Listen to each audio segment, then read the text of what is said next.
Hello ladies and gentlemen, and welcome once again to the Zombie Apocalypse Survival Tips. This is the show where we go over the various tips, tricks, and techniques that you can use to survive longer during a zombie outbreak. Today's episode, we're going to talk about some simple melee weapons. First off is a common fan favorite, that is the sword. Now there's a lot of ups and downs to using a sword. First upside is that you have this very long blade area that you can use to slice and dice at the zombies. Downside is with a lot of modern swords, most of them are not actually meant for practical use. Unless you're spending somewhere of the hundreds, even thousands of dollars, the sword you're getting is most likely just a prop sword for show. Which means it's most likely not going to be sharp, it's going to be made of a lesser grade of metal, and in some cases more or less has the same blade that an axe would have, a dull woodcutter axe. So it's not going to be that great of an idea to use that kind of sword in a vast zombie apocalypse. Especially when you're hacking your way through and about halfway through the hordes, your sword breaks in half or starts to bend and becomes no longer useful. Now you're out there in the middle of nowhere surrounded by zombies with no weapon. Another issue, specifically with a sword of this size, is that this thing has weight to it. It can actually wear you down after a while. This is a two-handed sword, which means you have enough room for two hands,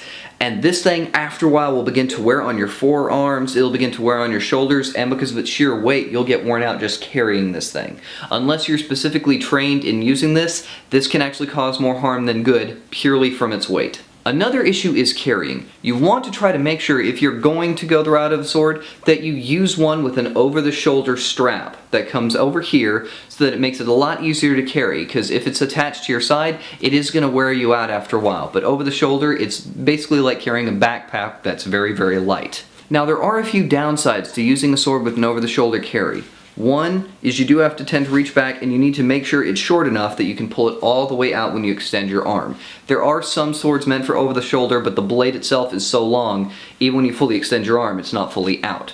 So you want to make sure you go with a shorter sword, and I prefer something like this. This is a Black Ronin.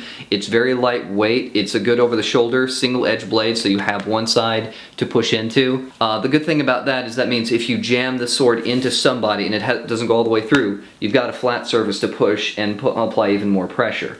But I would not recommend doing that in the case of a zombie outbreak. The first thing you want to do is immediately try to peel it out and get away. One quick downside to using an over-the-shoulder sheath is a lot of these are mostly made out of fabric. Occasionally you can spend extra money to get a hard cover, but most of them, like I said, are just made out of a simple fabric. And the problem is eventually after a while the blade will start to wear through the fabric and come out the end, and that becomes a danger to yourself. Now remember, there are many different sizes of sword. I've shown you a short sword, I showed you a medium sword, and then you also have things like broadswords, and there are swords that even get longer than this. Now the good thing about medieval style broadswords is that they have a secondary handle right here on the blade itself to give you a lot more control. In fact, a lot of broadswords like this, the actual sharpness of the blade doesn't start for a little bit, so you have this whole area to grab up here if it's ever necessary. In fact, there is a weapon style taught by schools that teach in medieval combat that actually require you to hold the blade up here. So like I said in a previous episode, if you're wanting to use a sword, it's best that you actually learn how to use them. And don't just buy a sword thinking, oh, it's a bladed weapon, I can just go hack and slash. There is training involved in learning how to use weapons like swords. Well, ladies and gentlemen, that is it for today, and to recap, this has been the start of melee weapons, and today's episode is about swords, the uses and their misuses. A lot of people don't realize just how complex it is to use a sword. So ladies and gentlemen, thanks for watching another episode of Zombie Apocalypse Survival Tips. As usual, I am your host, Shuler, and always remember, have a goal, have a plan, and have a way out in case things go wrong. I'll see you later.